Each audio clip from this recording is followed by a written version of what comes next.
the first question that I think in that category of those two avatars that I think is really, really important, and I think applies to both, is in your book, you say the three most significant ways to change your brain. And for me, it was really a understanding, a theoretical understanding that people need to understand these three major points of you can grow new brain cells, the blood flow, and then the sympathetic nervous system or the autonomic nervous system.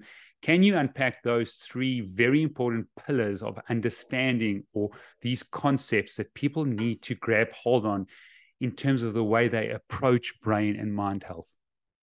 Yeah, I'm so glad that you brought up these different populations. So, the CEO population, we would have the Young Presidents Organization come in and do their retreat and get what we would call sort of a full brain evaluation to see how they were functioning.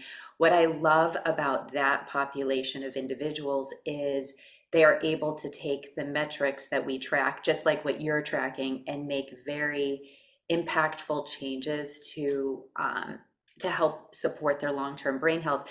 And what you said, I think, is really fascinating, that you have some CEOs that have to take a 3-month break because of the kind of stress that they're under.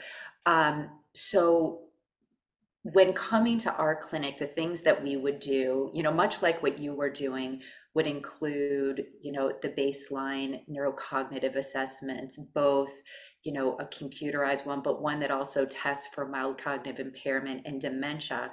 Because as you know, and most people don't know this, that dementia begins in the brain 1 to 2 decades before you have a symptom. So the changes are happening at the cellular level before you are symptomatic at 65, which means at 45, you should be thinking about your brain health. And I'm sure some of the CEOs you're working with might be in their 20s, so you see these really like extraordinary minds.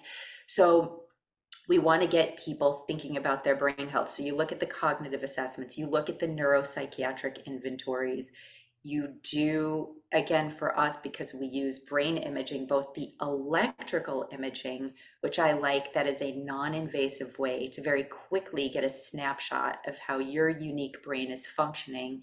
And then you can use techniques like neurofeedback, very targeted neurofeedback, to work at any area of the brain, even the deeper regions, right? In the basal ganglia, the thalamus, and some of the regions that we might see overactive in a CEO population, right? Where they're going to have perhaps more anxiety, right? And they're sort of struggling with burnout. So they're very simple ways that we can help address that.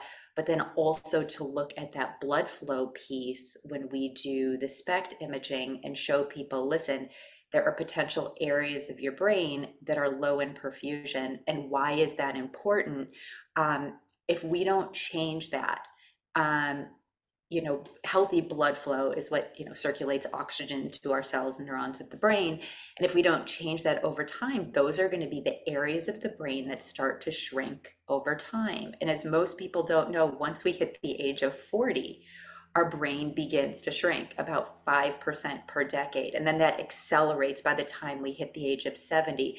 So, you mentioned the blood flow piece, which is important, whether you're just somebody wanting to be a healthy individual, you want to be a really sharp CEO.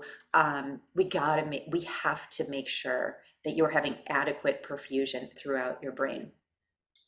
Again, number two, we have to make sure that the activity patterns in your brain are what we like to call their most stable and efficient.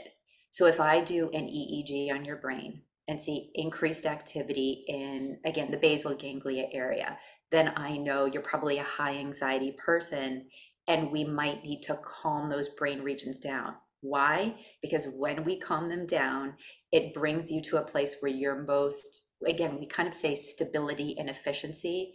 And the most efficient brain, right, is one where the sort of baseline activity patterns are optimized. So again, we talk in this world of biohacking, it's about sort of optimizing how your brain is wired.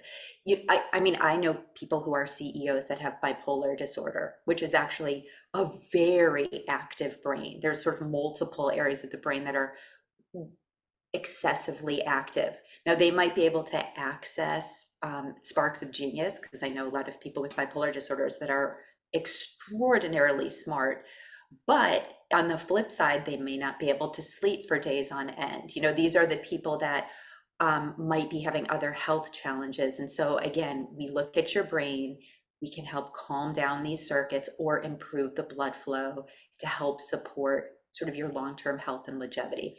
So, we talked about blood flow. We talked about managing your sympathetic nervous system. I mean, and there's so much we can talk Sure. to, with regards to that, meditation and yoga and using sound. I mean, we're in this new era of technology where we can use sound and light and um, again, meditation and meditation tapes. I mean, I know I heard you listen to Brain Tap, right? We Yeah. have ways that we can help shift the brain into this alpha state, which is the calm and relaxed state, which is where we want our CEOs to be, right? When they're in their alpha state, they're going to be at their most efficient cognitively.